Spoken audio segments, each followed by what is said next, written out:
Hi, um, I'm back in my normal life. 2 दिन से मुझे लग रहा है कि मैं थोड़ा नॉर्मल अपने एक्टिविटीज़ में आ गई हूँ और इसीलिए आज सोचा कि एक छोटा सा वीडियो बनाऊँ और जिसमें आप लोगों से बात कर सकूँ। लगातार मीडिया से कॉल आ रहा था और सुशांत से जुड़े हुए कई सवाल जवाब, बहुत सारी बातें वो कर रहे थे। पर जिस तरीके से सवाल जवाब हो रहा था वो मुझे लग रहा था कि न बोलते ही कुछ बन रहा था और चुप रहने में भी घुटन हो रही थी।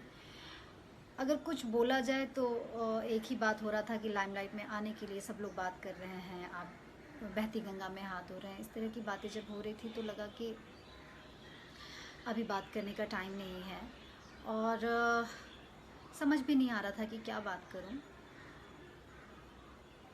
शायद इन सब के बारे में तभी बात हो सकता है जब आप इमोशनली इन सब चीज़ों से निकल चुके हों और थोड़ी बैलेंस्ड हो चुके हों। अभी तो सिर्फ और सिर्फ ऐसा लग रहा है कि इस सदमे से कैसे उबरा जाए। और ये ताज्जुब की बात है कि जब मैं सुशांत के घर गई अंकल से मिलने तो मैं बहुत ही घबराई हुई थी कि मैं क्या बात करूँगी, कैसे उनको क्या हिम्मत दूँगी।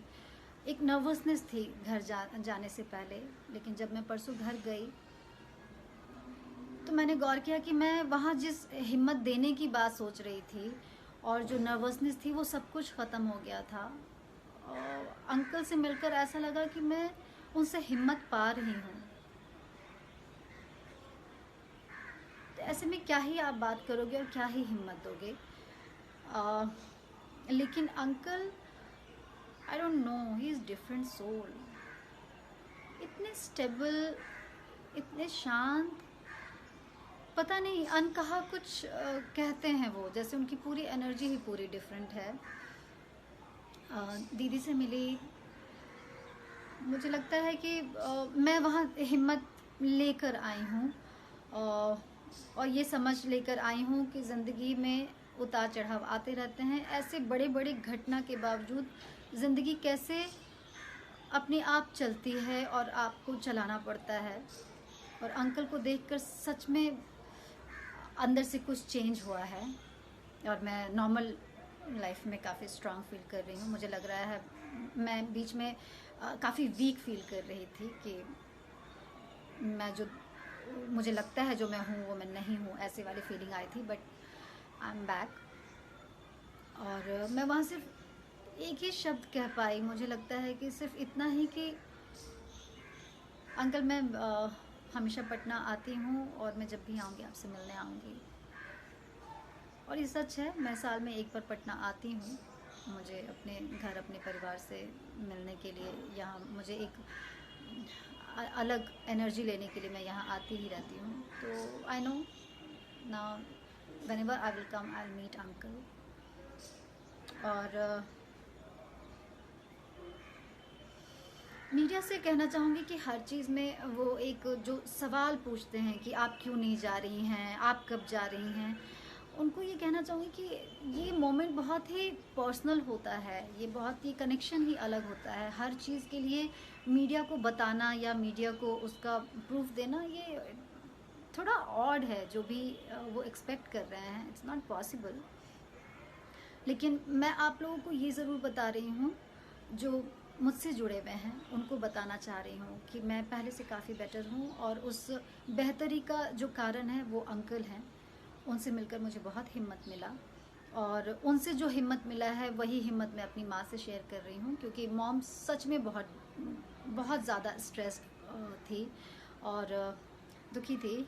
मेरे जाने के नाम से परेशान हो जा रही थी। बहुत पैनिक वाला माहौल था। हो सकता है सब लोग ज़िंदगी में आगे बढ़ जाएंगे, बढ़ते ही हैं, लेकिन जो पेरेंट्स हैं उनके मन में एक घबराहट, एक चिंता, उसका जो लेवल है वो बढ़ गया है।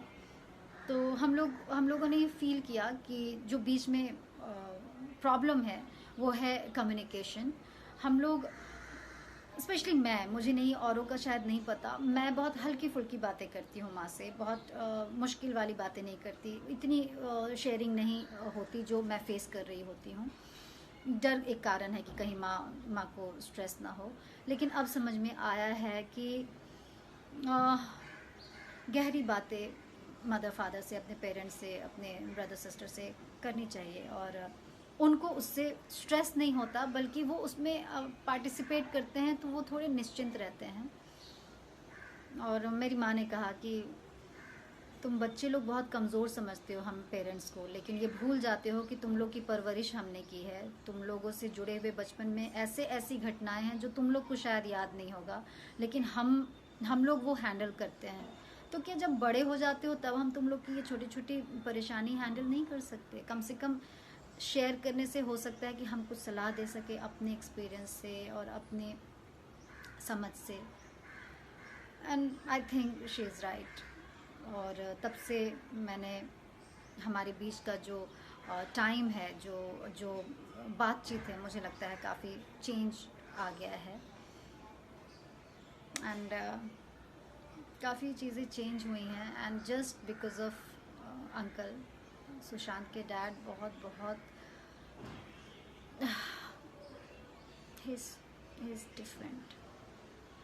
वो जो पेन है और जो उनकी अनकही जो एक एनर्जी बातें हैं, वो बिल्कुल आपको एनर्जी से जीवन में होपफुल करके भर देती हैं। आपको वो निराश नहीं करते, बल्कि आपको पॉजिटिविटी देते हैं। पता नहीं कैसे।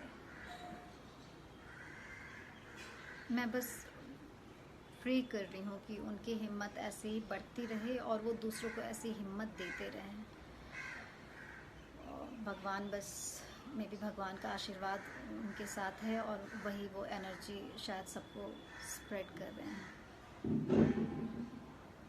एंड आई विश सुशांत के केस में जस्टिस हो। बस मैं ये प्रे कर रही हूँ। मुझे लगता है ही इज़ वॉचिंग एवरीथिंग, और जो भी होगा बहुत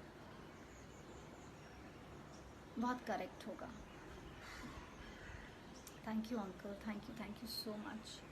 मुझे फिर से वो पॉजिटिविटी देने के लिए, ज़िंदगी के लिए होपफुल करने के लिए, ये फील करवाने के लिए कि ज़िंदगी सच में चलने का नाम है।